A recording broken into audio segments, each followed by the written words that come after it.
students, welcome to my lecture. Today we will see first law of thermodynamics for various processes. So already we saw first law of thermodynamics and also the various processes in thermodynamics. So what is first law of thermodynamics? Last lecture we saw the mathematical statement of first law of thermodynamics. So what is the mathematical statement of first law of thermodynamics? Delta U is equal to Q plus W. This is the mathematical statement of first law of thermodynamics. And various processes means isothermal process, adiabatic process, isochoric, isobaric. All these are different processes. So in this lecture we have to see the first law, that is this statement in various process, means in isothermal process. What is the first law of thermodynamics? So first process is isothermal process. We know that what is mean by isothermal? Isothermal means temperature is constant. Therm means temperature, iso means constant. We already saw all these processes. So temperature is constant means here delta T is equal to 0. Or when temperature is constant, obviously change in internal energy or delta U is equal to 0. Therm means temperature. Temperature constant असल्यामुळं काय असणार आहे तिथं internal energy जी असणार आहे U1 आणि U2 ही constant असणार आहे आणि ती कॉन्स्टंट असल्यामुळे डेल्टा यू ची जी व्हॅल्यू आहे ती 0. कॉन्स्टंट आणि 0 मध्ये फरक लक्षात घ्या. Here internal energy is also constant and therefore delta U is equal to 0. There is no exchange of heat between system and surrounding. So here delta U is equal to Q plus W. Delta U is 0. So we put the value of delta U here is 0. So 0 is equal to Q plus W. And W is equal to minus Q. W is equal to minus Q implies that heat absorbed by the system. Here W is equal to minus Q, or we can also write as Q is equal to minus W.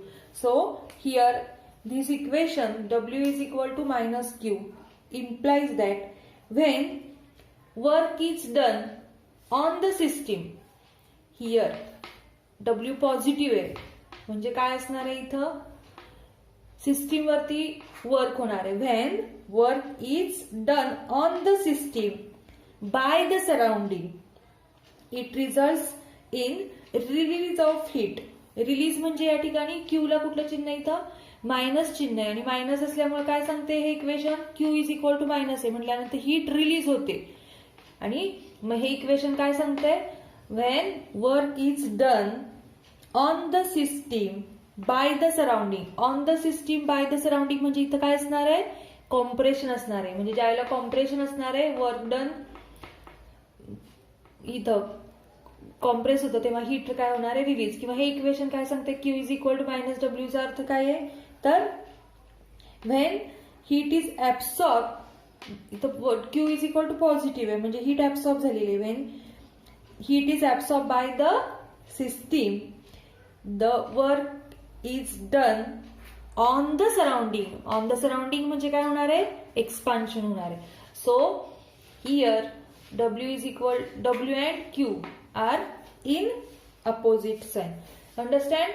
When temperature is constant, that is delta U is equal to 0. First law of thermodynamics equation काय आलं W is equal to minus Q.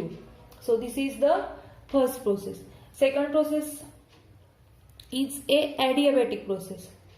So we know that in adiabatic process what? Q is equal to 0. Q is equal to 0 म्हणजे काय? तिथं heat जी आहे ती exchange केली जात नाही, सराउंडिंगला पण दिली जात नाही किंवा सराउंडिंगची हीट ऍब्सॉर्ब पण केली जात नाही, म्हणजेच Q इज इक्वल टू 0 असतो. मग जर का आपण Q इज इक्वल टू 0 ची किंमत इथं घातली तर आपलं इक्वेशन काय मिळणार आपल्याला? Delta U is equal to W. So in adiabatic process first law of थर्मोडायनामिक्सचं इक्वेशन काय आलं आपलं?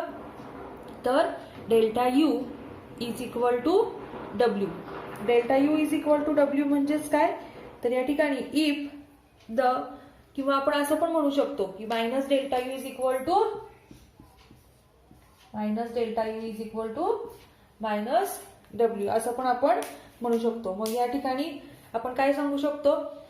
जर का work is done on the system, जर का सिस्टीम वरती वर्क झालं तर या ठिकाणी काय होणार आहे? इंटरनल एनर्जी जी आहे त्या सिस्टीमची ती काय होणार आहे? इथं इन्क्रीज होणार आहे.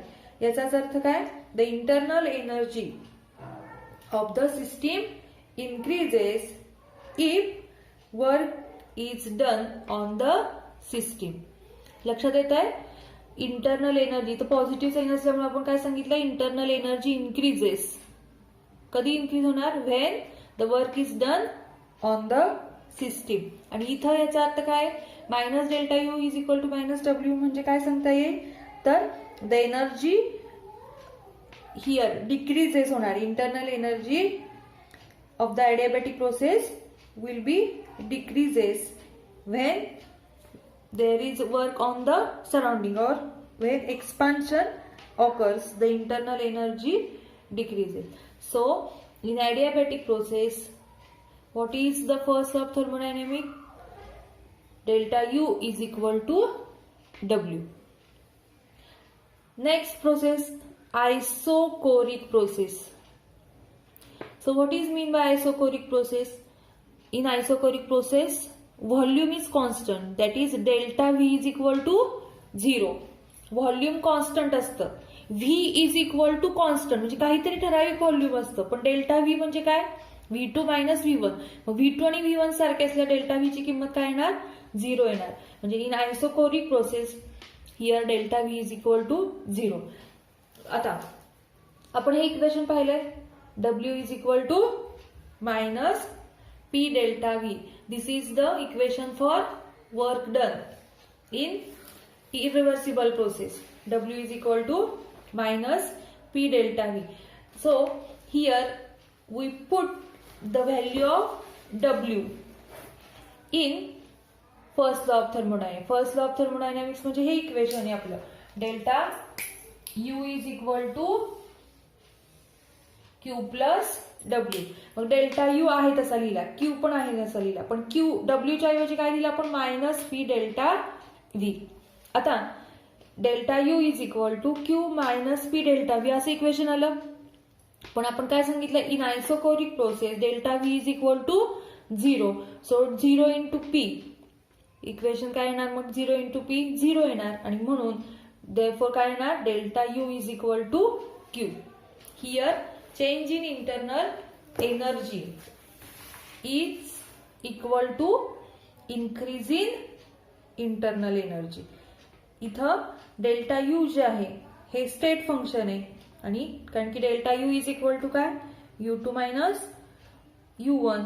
आणि डेल्टा U स्टेट फंक्शन आहे त्याच्यामुळं QV इथं कॉन्स्टंट व्हॉल्यूम आहे, म्हणून आपण इथं QV पण लिहू शकतो. म्हणून QV is a also a state function. Understand?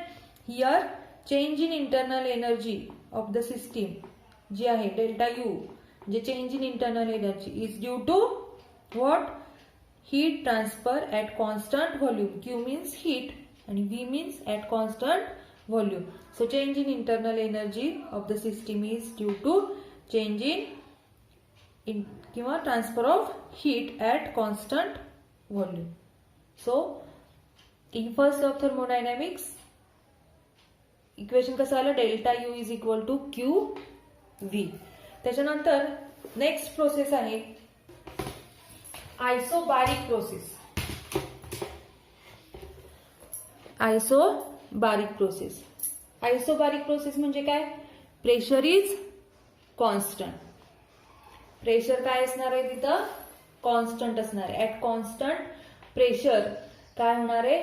Reaction किंवा प्रोसेस जी असणार आहे ती होणार आहे. तर मग नक्की प्रेशर कॉन्स्टंट असलेली रिॲक्शन म्हणजे कोणत्या? तर all reactions carried out in open container are isobaric process, means at constant pressure. Understand? Here we know that किंवा लास्ट आपण याच्या आधीची जी प्रोसेस पाहिली ती कुठली होती? Isochoric process. त्याच्यामध्ये आपलं इक्वेशन काय आलं होतं? हिअर काय होतं? Delta U is equal to Q plus W होतं आणि डब्ल्यूच्या तिथं आपण मायनस पी म्हणजे पी डेल्टा व्ही ही किंमत घातली. म्हणजे आपल्याला याच्या आधीच्या प्रोसेसमध्ये कुठलं इक्वेशन मिळालं होतं? Delta U is equal to Q minus P external into delta V plus W. डब्ल्यूची किंमत घातली इथं minus P external delta V. आता हा जो Q आहे म्हणजे हीट, या ठिकाणी आपण at constant pressure he heat काय होणार आहे? ट्रान्सफर होणार आहे आणि म्हणून इथं आपण काय घेतलं? QP घेतलेले. सो इथं Q च्या ऐवजी आपण QP घेतलं. पी का घेतलं? तर at constant pressure. So QP is equal to हे मायनस पी एक्सटर्नल हे इकडे आले म्हणजे काय होणार? याचं प्लस होणार. So QP is equal to delta U plus P external into delta V. This is the equation of isobaric process of first law of thermodynamics. Understand? Here QP is equal to, QP means at constant pressure, heat transferred at constant pressure is equal to delta U plus P external into delta V. Okay. Next point is the enthalpy. The symbol of enthalpy is capital H and definition of enthalpy is the sum of internal energy, means U, internal energy of a system and the energy equivalent to pressure volume type of work. PV is the pressure volume type of work. याच्यामध्ये जी energy लागते ती energy plus सम म्हणजे plus internal energy, ह्या सगळ्याची दोन्हीची बेरीज, जेची energy, ह्या दोन्हीची एनर्जी म्हणजे काय असणार आहे? Enthalpy of the system. So enthalpy of a system is the sum of internal energy of a system and energy equivalent to pressure volume type of work. And therefore mathematical statement is H is equal to U plus PV. So definition of enthalpy in mathematical form what? H is equal to U plus PV. Now we know that enthalpy is a state function, and so delta H is equal to what? H2 minus H1. Here H1 means enthalpy of initial state and H2 means what? Enthalpy of final state. Initial enthalpy of initial minus enthalpy, and 2 means enthalpy of final state. Now we define H1 and H2 separately. So what will be equation? H1 is equal to U1 plus P1 V1 and H2 is equal to U2 plus P2 V2. This is the enthalpy of initial state and this is the enthalpy of final state. Now we put this value in definition of enthalpy. We get delta H is equal to, here H2 means what? U2 plus P2 V2. So we put here U2 plus P2 V2. Minus H1. H1 म्हणजे काय आहे इथं? U1 plus P1 V1. So we write here as U1 plus P1 V1. Now U2 here ब्रॅकेटच्या बाहेर minus sine आहे, त्याच्यामुळे आपण काय लिहिणार? U2. हे ब्रॅकेटमध्ये गेल्यानंतर काय होणार? याचं साईन कुठलं होणार? मायनस होणार. म्हणजे इथं U2 minus U1 we take in one side. U2 minus U1 in one bracket. Here plus sign. इथं काय येणार आहे? U2 plus P2 V2 आहे. तर इथं P2 V2 minus P1 V1. हे मायनस साईन आत मल्टिप्लाय होणार आणि इथं काय येणार? P2 V2 minus P1 V1. नाव U2 minus U1 म्हणजे काय? तर delta U. So we write here as delta U plus P2 V2 minus P1 V1 म्हणजे काय? Delta PV. P आणि V हे दोन्हीला पण आपण काय लिहिले? डेल्टा PV लिहिलेले. At constant pressure. Constant pressure काय असतं? P1 is equal to P2 is equal to P. म्हणजे ऑल प्रेशर जे आहे P1 is equal to P2 आहे आणि त्याच्यामुळं इथं आपण P2 आणि P1च्या इथं P जर का लिहिलं तर काय होणार? कॉमन निघणार याच्यातून PV2 मायनस PV1 मधून काय कॉमन निघणार? P कॉमन निघणार आणि म्हणून इथं आपण P कॉमन काढलेले. इन टू द ब्रॅकेट काय येणार? V2 मायनस V1च्या ऐवजी आपण काय लिहिलं? Delta V. So delta H is equal to delta U plus P delta V. हे असं आपलं इक्वेशन आलेलं. पण आपण इक्वेशन लास्ट याच्या आधी डिफरंट प्रोसेसेस मध्ये पाहिलेलं होतं तेव्हा P external is equal to P असेल तर QP is equal to delta U plus P delta V असं एक इक्वेशन आलं होतं आपलं. कधी आलं होतं? आयसोबारिक प्रोसेस मध्ये. वही उघडून बघा तिथं. QP is equal to. Now here equation number 3 आणि इक्वेशन नंबर 4 काय दाखवतात आहेत? तर राईट हँड साइड जी आहे ती सारखीच आहे, सेम आहे. Delta U plus P delta V. Here is also delta U plus P delta V. So right hand side equal आहे म्हटल्यानंतर लेफ्ट हँड साइड पण काय असणार आहे? सारखी असणार आहे आणि म्हणून इक्वेशन काय आलं आपलं मग?